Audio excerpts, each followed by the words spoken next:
하고 임금을 책정하고 해고하려면 해고를 하고 뭐 그런 저거들.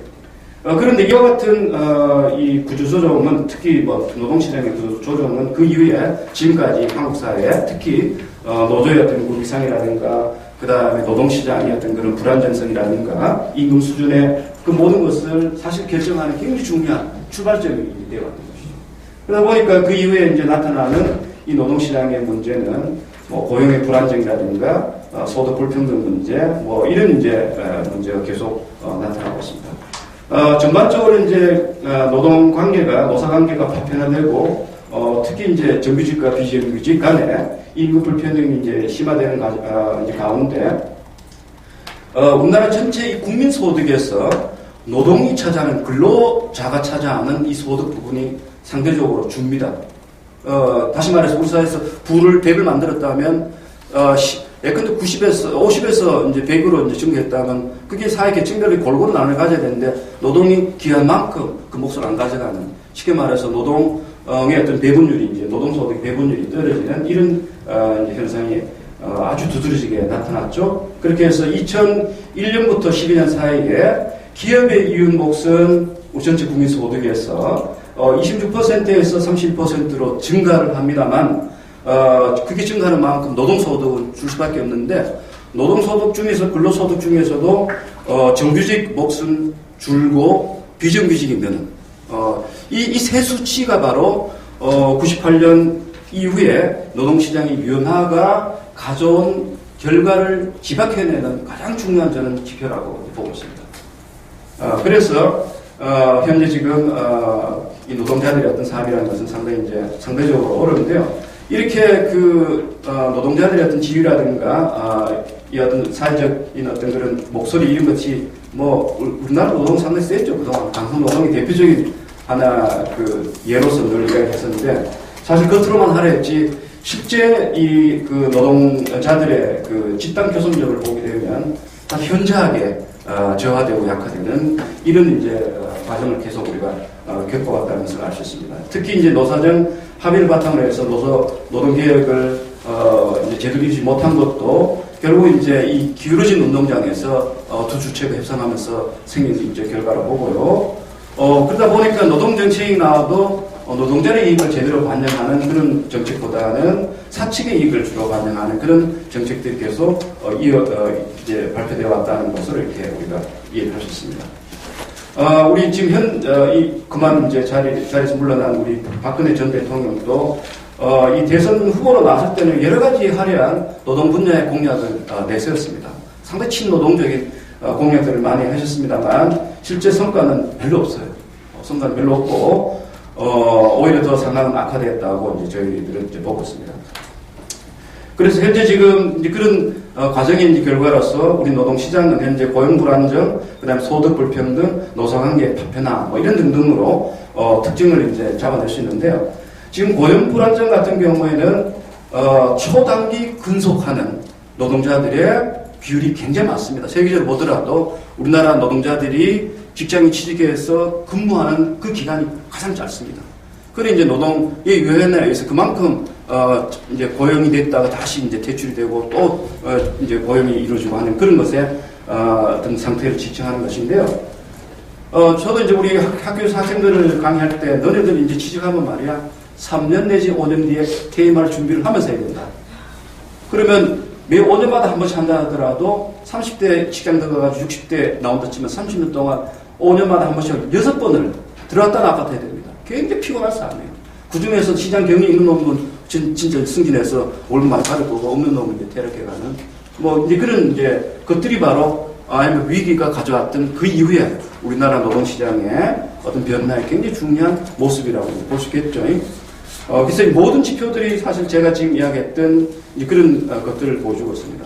그렇게 해서 근속 연수가 1년 미만인 단기 근속자가 이 전체 노동자의 32%를 차지할 정도로 59가 중에서 가장 많고 반대로 길게 장기 근속하신 10년 이상 근속하시는 분은 전체 고용률 중에서 한 20%밖에 안 되는 그렇죠? 이런 이제 아주 불안한 상태가 됐다는 거.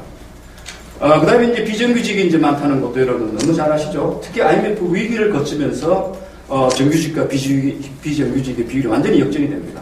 옛날 같으면 정규직이 이를테면 그 다음에 비정규직 3위 했다면 지금은 오히려 3과 7로 혹은 6대 4가 4대 6으로 바뀌는 이런 정치 현상도 바로 그 이후에 나타났던 것이라고 봐야 되죠.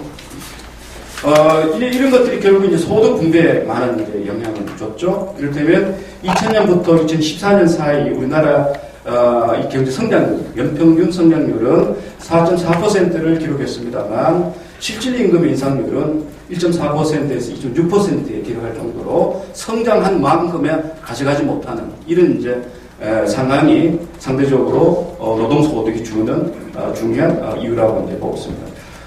특히 이제 노동자들의 그 가져가야 할 그 소득의 총목치 주는 뿐만 아니라 결국 이게 임금 저하라는 노동이 일어나는 것이 결국은 노동 비용을 줄여내는 것이 주된 목적이지 않습니까? 그러다 보니까 그것이 임금을 낮추는 것으로 나타나게 되고 총량 임금이 주는 것뿐만 아니라 저임금자가 아주 급격하게 많이 늘었다는 겁니다. 그렇게 해서 현재 지금 우리나라는 현재 근로를 하고 있는 노동자 중에 4사람 중에 1사람이 이른바 워킹 푸어라고 볼 수 있습니다. 근로하는 빈곤층이라고 볼 수 있을 정도로 상당히 소득이 낮은 그런 상태에도 불구하고 제가 앞에서도 말씀드렸다시피 노동자들이 협상을 할 수 있는 능력을 갖고 있느냐. 지금 현재 우리나라의 노조 조직률은 11%로서 59개 중에서 3위에 달할 정도 굉장히 열악합니다. 낮은 율로 본다면. 그렇게 해서 지금 현재 노동 정책이 올바른 정책이 안 나오고 그 다음에 노동자들의 권익이 반영되지 않음으로써 여러 가지 실생활에서 여러 가지 불이익을 겪는 이런 상황을 맞지 않나 생각이 듭니다. 자, 시간이 자꾸 너무 많이 가죠. 그렇게 해서 이제 방향과 전략을 제가 이해를 하고 있는데요. 쭉 내려가시면, 다음 페이지 한 4, 5페이지로 가시면, 올바른 노동 계획을 위해서는 한국의 이 고용 체계의 어떤 구조적인 어떤 문제를 먼저 진단을 해야 되는데, 그 진단과 해법을 찾을 때, 사가 주축이 되거나 정부가 주축이 되면 안 됩니다. 물론 이제 정부가 늘 사가 주축이 된다거나 정부가 주축이 된다는 이야기를 하지 않습니다. 노사정 합의를 해서 한다고 하지만서도 실제 그 속내를 듣다 보면 이 노동약자들 특히 이제 노동자 중에서도 노동약자들의 참여 특히 우리가 그 노조를 본다고 민주노총이라든가 그 다음에 이제 비정규직 노동자들의 그런 노사 어떤 합의라든가 정책을 도출할 때 참여할 수 있는 것이 별로 없습니다. 그래서 대개 이 노동 분야의 여러 가지 어떤 그런 개혁과 통합적인 어떤 그런 정책을 펴기 위해서는 어느 나라나 마찬가지입니다. 그게 특히 노르딕 모델이라고 하는 북부 모델 같은 경우는 가장 중요한 그 특징이 노사 간의 대타협입니다. 대타협을 통해서 그 합의와 이걸 가지고 모든 것을 이제 상생적인 여러 가지 정책을 이제 펴므로써 국가 경제도 좋아지고 또한 노동자들의 삶도 좋아지는 이런 이제 어떤 정책적인 어떤 경험이 있습니다. 이제 그런 것을 견준다면 우리는 상당히 어렵죠. 그 하기가 사측 이익이 이제 입장이 많이 반영되는 것은 그만큼 이제 그 양 주체 간의 힘의 균형이 전제되지 않는 방식으로 노사 간의 어떤 그런 합의라든가 이 정책이 이제 나오기 때문에 이 부분을 어떻게 바꿔낼 것인가라는 것이 어떤 면에서 본다면 노동정책을 통합적 정책을 펼 때 가장 중요한 첫 번째 단초 일종의 출발점이다 이렇게 저는 보고 있고요.